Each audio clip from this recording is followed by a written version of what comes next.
E eles disseram: é um fantasma. Ah, agora um perigo aqui. Pastor Jurandir, eles não reconheceram a voz dele. Não importava o vulto, ele estava falando. Não importava a imagem que estava vindo, a voz era dele, era a mesma voz. Não interessava se estava longe, se estava perto, se parecia um fantasma, se parecia uma assombração. Ninguém reconheceu a voz dele. Queridos, Jesus falou: as minhas ovelhas ouvem a minha voz. Não perca a sua sensibilidade espiritual. Nada pode roubar a sua sensibilidade espiritual. Nós temos que tomar cuidado, porque às vezes ele está falando comigo, com você, e nós não estamos reconhecendo a voz dele. Estamos esperando alguém chegar para impor a mão sobre a gente, para ministrar uma palavra profética, para fazer alguma coisa diferente. E ele está falando com a gente, nós não estamos reconhecendo, porque estamos esperando a figura de alguém, estamos esperando a presença de alguém, estamos esperando ver alguém. Mas ele já falou com a gente, ele já liberou a palavra, a voz dele já foi emitida. Nós só precisamos abrir os nossos ouvidos e entender. A fé não vem pelo ver, a fé vem pelo ouvir. E o ouvir pela palavra de Deus. E agora quando ele diz: só eu, não temais, eles gritam: é um fantasma. Desesperados, Pedro toma uma posição. E ele fala: se és tu, manda-me ter contigo por cima das águas. Mesmo ele ter dito: sou eu, não temais, Pedro duvidou. Não duvide da promessa de Deus na sua vida. Não duvide do que Deus tem para fazer no seu ministério. Não duvide do chamado forte que Deus tem com você. Não duvide da unção que Deus liberou sobre a sua vida. Não duvide do projeto sobrenatural que Deus colocou na tua mão. Não duvide do que está para acontecer. Independentemente do que o inimigo faça, ou tente confundir a sua visão, ou tente confundir o seu coração, ou tente confundir a sua alma, não duvide do que o Senhor liberou para você, da palavra que foi liberada. Pedro duvidou, ele disse: sou eu, não temais. Ele disse: se és tu. Cuidado com a dúvida, meu querido. Deus está dizendo nesta manhã para mim e para você: no mar da Galileia, no meio do temporal, no meio da tempestade, nada pode fazer você deixar de entender a minha voz e o meu plano para vocês. Não permita que nada impeça vocês de entender o que Deus tem para fazer na sua vida. Ninguém veio aqui nessa viagem por acaso. Você que está aqui nesta manhã, você é um privilegiado. Deus permitiu esta embarcação. Esse era o grupo, essas eram as pessoas. Só 12 homens tiveram aquele privilégio naquele dia. Você está tendo o mesmo privilégio que ele naquele dia. Por quê? Porque você entrou num barco que ele mandou. Há 10 meses atrás, ou há um ano, ou há 6 meses, ou há 4 meses, ele tocou no teu coração: vá para Israel com o pastor Jurandir. Entra naquele barco, vai até a Galileia, vá até aquele lugar. Você ouviu? Você obedeceu, é algo de Deus. Parece que alguém podia até interpretar que seria um passeio, que seria uma viagem. Não, o Senhor permitiu você aqui, nesse barco, no mar da Galileia. E assim como ele estava orando a par aquele dia, e assim como ele estava pertinho dos discípulos, ele está pertinho de nós também, nesse lugar. A presença dele é forte nesse lugar. Eu sinto a presença dele nesse lugar.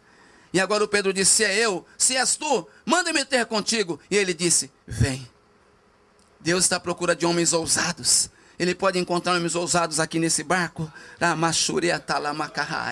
Se você for ousado o suficiente para experimentar o sobrenatural que Deus tem na sua vida, nada vai ser igual a partir dessa viagem profética. Se você tem ousadia para acreditar nas loucuras que Deus vai fazer, para acreditar que Deus ainda vai realizar algo que você nunca imaginou, ei amado, é ousadia. Deus precisa de homens e mulheres ousados, de homens e mulheres que queiram mais do que os outros. 12 discípulos. Só Pedro teve aquela ousadia. Não faça como os 11, que preferiram ficar com medo, preferiram ficar vendo o que ia acontecer. Não, ei, porque muita gente por aí está perecendo, porque falta ousadia. Deus está procurando alguém que diga: eu quero ir contigo sobre as águas. Esse é o desafio. Andar na terra é fácil. Deus procura homens que queiram mais do que os outros. Deus procura mulheres que queiram ter mais ousadia que as outras. Andar no solo normal é fácil. Eu quero ver andar sobre as águas. Jesus disse: vem.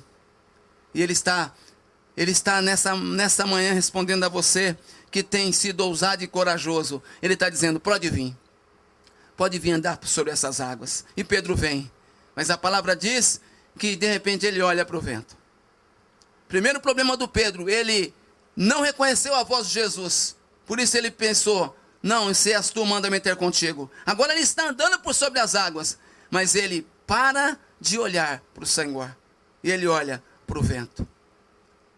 Você tem um líder, você tem um mestre, você tem um Senhor sobre a sua vida, sobre o seu chamado, sobre o seu ministério. Não tire os olhos dele. Ele é a sua fonte, ele é seu referencial. Ele é aquele que vai lhe dar todos os recursos financeiros, espirituais, ministeriais. Tudo que você precisa vem dele, está nele, não vem dos homens. Tire o olho dos homens. Não fique preocupado com os homens. Olha para ele. Tudo que você precisa para andar sobre o mar está com ele. Tudo que você precisa para continuar sobre as águas está com ele. Tudo que você precisa para prosseguir sobre o mar da vida está na mão dele. E aí ele afunda. A Ruth disse 45 metros de profundidade. Pedro era pescador. Ele sabia disso, pastor Jurandir. Ele sabia disso. Então ele foi rápido. Ele não afundou segunda vez, pastor Miguel. Na primeira ele já gritou, Senhor, socorre-me. Se você sabe o quanto é arriscado afundar, então peça socorro rápido. Não espere muito para pedir socorro. Seja rápido, seja imediato, não perca tempo. E você sabe muito bem que Ele está aqui para te apoiar. Ele grita, Senhor, socorre-me, e Jesus estende a mão para ele. Queridos, naquele momento Jesus podia dizer para ele, olha só Pedro, você foi incrédulo, você duvidou, você não acreditou, e Pedro tomando água. Queridos, às vezes isso acontece com a gente. Alguém está se afundando, bebendo água, e a gente começa, você fez isso, você fez aquilo, é por causa disso, é por causa daquilo. Ó, você foi incrédulo, você duvidou, você foi rebelde, você foi terrível. Diga para o teu irmão, primeiro, estenda a mão para ele. Quando a pessoa está se afogando, quando a pessoa está à beira do desespero, do perigo, do mar da Galileia, não é momento de repreender, de chamar a atenção, de dar dura nela. Estende a mão, apoia primeiro. Jesus estende a mão, tira ele do perigo, coloca dentro do barco. E aí ele não alisou. Aí ele não passa a mãozinha na cabeça de Pedro. Aí ele chama a atenção, homem de pequena fé, porque duvidaste. Estende a mão, põe em segurança, repreende, exorta, disciplina, ensina, vale a pena. É um homem, é uma mulher que Deus ainda vai usar muito nessa terra. Essa pessoa que você vai discipular, repreender, chamar a atenção, pode ganhar uma cidade inteira, um estado inteiro, uma nação inteira. Mas entenda, tem a hora certa. Pastores que estão aqui, tem a hora certa de repreender o seu discípulo. Tem a hora certa de repreender a sua liderança. Tem a hora certa de chamar a atenção dos seus membros. Na hora do perigo, estenda a mão. Tira do perigo, dá segurança. E aí você vai chamar a atenção. Não alisa não, porque Deus não quer que você alise suas ovelhas e seus discípulos. E para encerrar, queridos, agora ele estava dentro do barco, em segurança. Os demais estavam em segurança. E a palavra diz que eles começaram a adorar ao Senhor. Oh, aleluia. É isso que nós vamos fazer agora. Se o sol se pôr e a noite chegar, tu és quem me guia. Se o mar me submergir, a tua mão me traz à tona para respirar e me faz andar sobre as águas. Oh, aleluia. Esse é o projeto de Deus para vocês. Andar sobre as águas. Diga para o teu irmão, o projeto de Deus para você é andar sobre as águas. Deus tem algo sobrenatural para você. Andar no solo normal é natural. Andar na terra é natural. Ele quer algo sobrenatural. Andar sobre as águas. E tudo isso aconteceu aqui, onde nós estamos agora. Dentro do barco, onde Ele está conosco, sobre este mar. Noite chegar, Tu és quem me guia. Se a tempestade me alcançar, Tu és meu abrigo. Se o mar me submergir, a Tua mão me traz à tona pra respirar e me faz andar sobre as águas.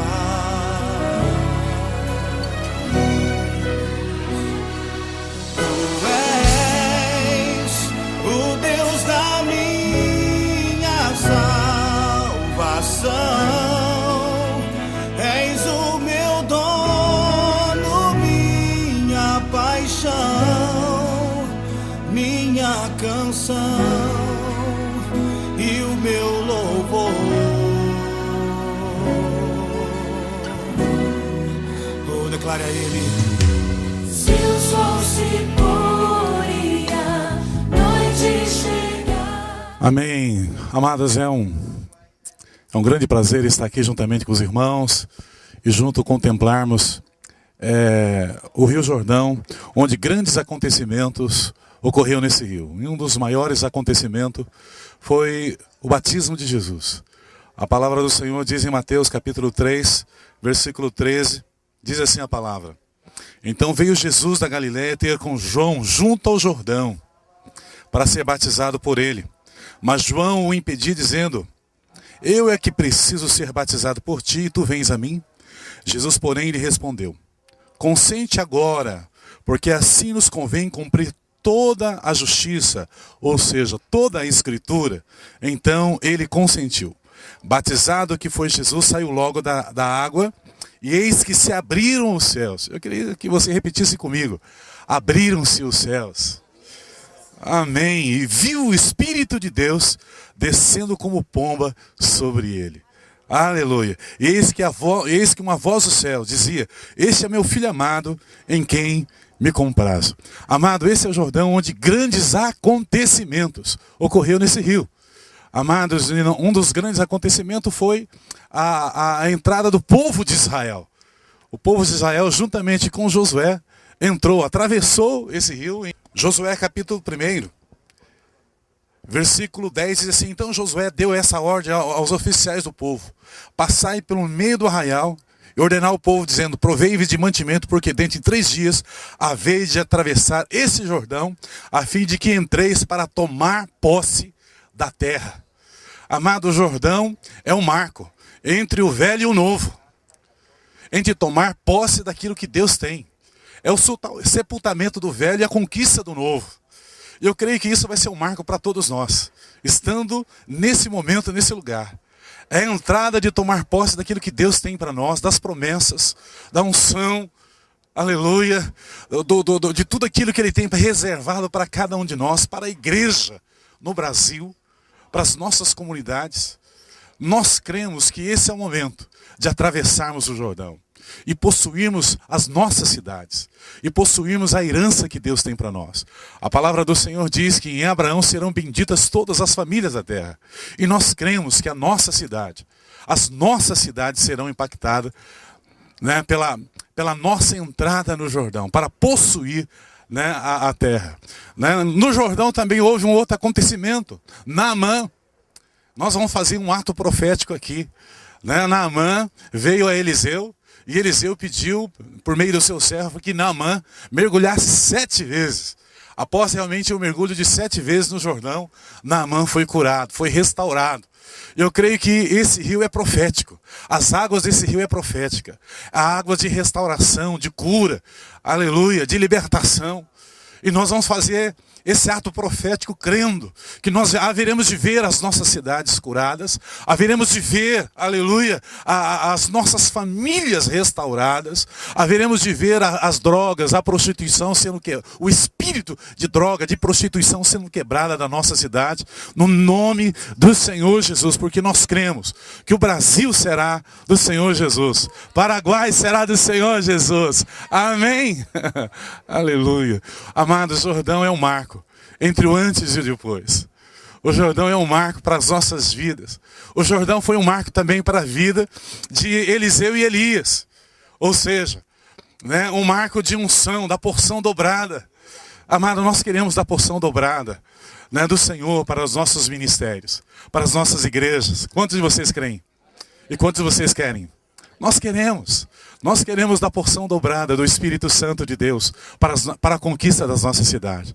Esse é o Jordão que haveremos de atravessar, esse é o Jordão que haveremos de mergulhar. E o texto do qual nós lemos, o texto diz assim: batizado que foi Jesus, abriram-se os céus. Amado, nós iremos fazer esse ato profético, pastor Jurandir, e nós cremos que os céus da nossa cidade serão abertos. O Espírito conforme está descrito em Joel, capítulo 2, descerá sobre a nossa cidade. Haverá uma visitação do Espírito Santo de Deus. Aleluia! Amado, e veremos uma visitação de Deus sobre os jovens, sobre os casais, sobre as crianças, no nome poderoso do Senhor Jesus. Oh, Rabassuri, Clante, Halamanai. Esse é o Jordão que o Senhor realmente nos dá o privilégio de vermos as águas desse rio sendo derramadas. Nós haveremos ver o Jordão espiritual sendo aberto em relação às nossas cidades, em relação às nossas vidas. O Senhor falará: este é o meu filho amado, no qual eu me comprazo. Ou seja, o Jordão tem um marco entre o velho e o novo, onde Deus realmente nos vê como filho, filho amado do Pai. Filho querido do Pai, aleluia, ressurgido das águas, ressurgido do Espírito. Amado, esse rio é profético. E nós adentraremos essas águas profeticamente. E cremos que o Senhor fará algo tremendo e poderoso, amado, nas nossas vidas, nas nossas igrejas, pastor Jurandir. Nós cremos que Deus vai fazer isso nas nossas cidades. No nome poderoso do Senhor Jesus. Eu quero que você levante a sua mão, eu quero fazer uma oração. Senhor, graças te damos, Senhor, porque nós estamos diante do Rio Jordão, onde há um marco entre o antes e o depois. Onde há um marco entre o deserto e a entrada da terra prometida. Onde há um marco onde os céus serão abertos e veremos o Espírito Santo descendo como pombas, Senhor. Ó Pai amado, nós cremos que o Espírito Santo descerá nesses dias, ó Pai amado, sobre a nossa nação, sobre a nossa cidade, sobre as nossas vidas. Haveremos de ver o Senhor levantar os filhos, os ministérios, assim também no Jordão iniciou o ministério de Jesus. E eu creio que nesses dias, um ministério profético da igreja se iniciará. Um ministério de poder, de graça, de maravilha, de unção, de restauração, assim como iniciou o ministério de Jesus. Nós cremos, ó Pai amado, que esse ministério virá sobre a nossa cidade, virá sobre a nossa nação. E nós oramos, Pai amado, profeticamente, que a unção do Senhor, venha sobre nós nessa manhã. Venha sobre cada um que está aqui no nome poderoso do Senhor Jesus, Pai. Oh, aleluia. Pai amado, queremos ver os teus rios sobre nós. Queremos ver a tua unção sobre nós. Oh, o teu poder, a tua unção derramada sobre as nossas vidas, sobre os nossos corações. Em um nome poderoso do Senhor Jesus, oramos e agradecemos. Amém. Amém. Queridos, a paz do Senhor, amém? Em Mateus capítulo 3, João Batista disse: eu os batizo com água para o arrependimento. Batismo é sinal de arrependimento. E esse arrependimento faz toda a diferença. Porque quando nos arrependemos, temos a possibilidade de experimentarmos a regeneração através do Senhor Jesus Cristo. No livro de Romanos capítulo 6, Paulo diz que nós fomos sepultados com Cristo pelo batismo. Duas coisas vão acontecer aqui nesse momento: um sepultamento e um nascimento. O sepultamento do velho homem. 2 Coríntios 5,17. Eis que se alguém está em Cristo, nova criatura é. As coisas velhas já passaram, eis que tudo se fez novo. Nascimento da nova criatura. João capítulo 3. Jesus disse: aquele que não nascer de novo não pode ver e não pode entrar no reino de Deus. Então primeiro você vai ser sepultado, depois você vai nascer de novo, para uma vida de novidade de vida. Quando Filipe foi levado ao deserto, ele é levado por Deus a ministrar o mordomo, o tesoureiro da rainha de Candac. E aquele homem foi evangelizado pelo apóstolo Filipe. E chegou o momento que eles começaram a falar sobre batismo. E então a Bíblia diz que aquele homem disse para Filipe, ao ver água: eis aí água, o que impede que eu seja batizado? E Filipe disse: nada, se você crer de todo o teu coração. O que impede você de ser batizado hoje? Nada, se você crer de todo o teu coração. E eles desceram do carro e Filipe batizou aquele homem. Você possa aguardar esse dia como um dia memorável na sua vida, inesquecível, marcante e sobrenatural. Uma data ímpar de Deus reservou para você. Que Deus te abençoe poderosamente nesse batismo. Amém? Eu profetizo na autoridade do nome de Jesus Cristo que você vai sair daqui hoje um jovem cheio do Espírito Santo, cheio do poder de Deus. Mateus, eu e teu pai, na autoridade do nome do Senhor Jesus, Ele nos concede descer com você às águas. Então nós te batizamos, Mateus, em nome do Pai, em nome do Filho, em nome do Espírito Santo de Deus. Oh, aleluia.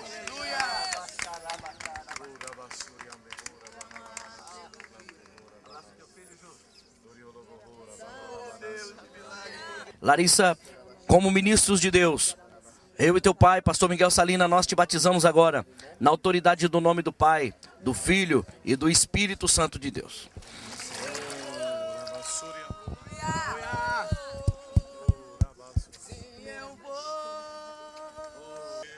E como ministro de Deus, nós te batizamos em nome do Pai, do Filho e do Espírito Santo de Deus.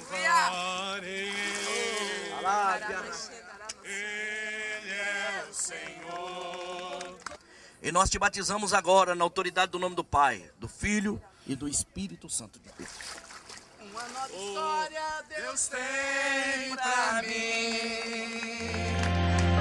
Quando o meu eu e o meu orgulho descer comigo e se misturar com as águas do rio, então subirei como na mão curando. Eu abro mão de tudo que sou, só pra servir-te, oh meu Senhor. Eu abro mão de tudo que sou, só pra te adorar, Senhor, Senhor. Continuando a nossa caminhada aqui pela terra de Israel, e nós chegamos agora na fonte de Gideão, né? Você lê no livro de Juízes a história do jovem Gideão, um jovem, um varão que foi comparado a um varão valoroso, né? A palavra do Senhor fala que os medianitas, onde eles chegavam, eles acabavam com tudo. E Gideão ficou sabendo que os medianitas iam entrar na propriedade de seu pai, e ele começou então a malhar o trigo, guardar para que não fosse saqueado pelos medianitas, né? E a palavra do Senhor diz que naquele momento o anjo do Senhor visita Gideão e diz a Gideão assim: o Senhor é contigo, varão valoroso. E aí Deus dá uma missão para Gideão, que ele ia dar vitória para Gideão, que Gideão ia comandar um povo e o Senhor ia dar vitória para Gideão. E Gideão se assustou um pouquinho, então ele pediu o sinal a Deus, que Deus era com ele. A palavra do Senhor fala que ele fez prova com Deus, colocou o velo de lã na eira, né? E no dia seguinte só o velo de lã estava molhado. E depois ele pediu a segunda prova, e no outro dia toda a eira molhada e o velo de lã ensopado. E ele viu então que Deus era com ele, né? E aí Deus então coloca um povo para que vá com Gideão. E foram 32 mil homens com Gideão, a Bíblia diz no livro de Juízes.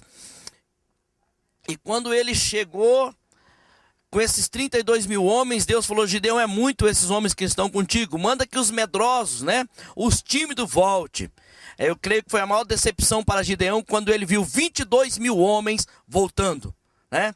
Às vezes, querido, a gente se decepciona com pessoas também, né? Aparentemente parece que são pessoas que estão junto com nós, com a gente, com um propósito, né? Para uma grande batalha, para um grande trabalho, para uma grande missão. E quando é hora de pegar mesmo, de evangelizar, de ir às nações, de pregar, de expulsar o demônio, de se consagrar, você vê que alguns voltam atrás. E Gideão então ele viu 22 mil homens voltando, e ficou 10 mil homens com Gideão. E Gideão estava contente, mas Deus ainda fala para Gideão: Gideão, é muito ainda esses homens que estão contigo. Desce a fonte, né? E a palavra do Senhor diz que é essa fonte. Ele chegou aqui com 10 mil homens. E Deus fala para Gideão: faz o seguinte, coisa maravilhosa, comandante recebendo uma voz divina, uma voz celestial.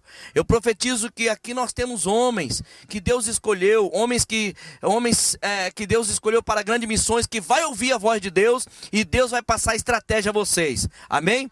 E aí a palavra do Senhor diz que Gideão agora com aqueles 10.000 homens, Deus fala: Gideão, aqueles que tomaram água como um cão, você separa de um lado. E aqueles que tomaram água, trazendo água até a boca, você separa de um lado. E que levaram água até a boca foram 300 homens. E quando Gideão viu 9.700 homens de um lado, 300 homens do outro, Deus fala: com esses 300 homens eu te darei vitória, Gideão. Aí Deus, primeiro ele separa então, ele escolhe a pessoa. Deus trabalha com qualidade, querido. E eu tenho certeza que aqui temos homens, mulheres, moço, moça, que tem qualidade de Deus. Profetiza isso na vida de quem está do teu lado. Amém? Aqui tem homens e tem mulheres que têm qualidade de Deus. Eu creio. Então eu quero que você entenda. Primeiro Deus escolhe. A Bíblia no livro de João, capítulo 15, 16, pastor Mário, diz que não foi vós que escolheste a mim, eu vos escolhi, vos designei para que vá e dê fruto.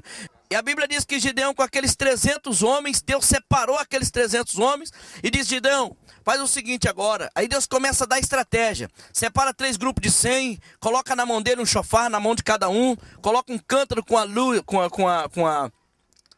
a tocha. Então Deus começa a dar estratégia. Aí Deus fala perto da meia-noite, Deus determina a hora. Eu quero dizer para você que você é escolhido, Deus vai te dar estratégia e Deus vai determinar o tempo para você. E essa batalha você não terá que pelejar, porque a peleja não é tua, é do Senhor. Nós já somos mais que vencedor. É tempo de nós expulsar os demônios que agem no Brasil, demônio que age no meio dos jovens, demônio que age no casamento, demônio que age na política, demônio que lança enfermidade. Nós vamos chegar como guerreiros separados de Deus para o nosso país. Nós vamos sair dali mais que vencedor em nome de Jesus. Então a Bíblia diz que Gideão agora com 300 homens, o Senhor dá vitória a ele e ele vence essa batalha, os midianitas. Eu quero dizer para você, eu não sei qual que é os midianitas que você vai partir para cima, mas a batalha já é garantida, a vitória já é nossa no nome do Senhor Jesus. Amém? Então nós estamos aqui justamente aonde Deus separou 300 homens junto com Gideão. E eu profetizo, talvez nós não estamos aqui com 300, mas nós estamos com 20 valentes que Deus separou para uma grande vitória nesses últimos dias. Amém? Fala para teu irmão então, fala: você é um valente que Deus preparou para essa geração. Amém? No nome do Senhor. Então eu quero que você entenda, este é o lugar aonde os 300 saíram para uma grande vitória. E eu profetizo que nós vamos sair daqui com a nossa vitória garantida, em nome do Senhor. Isso é ato profético, eu creio em ato profético, porque a Bíblia diz: os meus sinais vão seguir quem crê em meu nome. Amém? Nós estamos aqui no Monte Carmelo, né? E o Monte do Fogo, o Monte do Poder, né? E o pastor Miguel Salinas, companheiro, amigo, 3º ano, né, que a gente está vindo junto a Israel. Ele vai trazer a mensagem aqui no Monte Carmelo. E você vai entender o porquê nós estamos aqui sentindo tudo isso. Amém. Esse lugar é o lugar mais marcante. A primeira vez quando a gente estivemos aqui nesse lugar, o fogo desceu. E vocês já perceberam já que o fogo está aqui.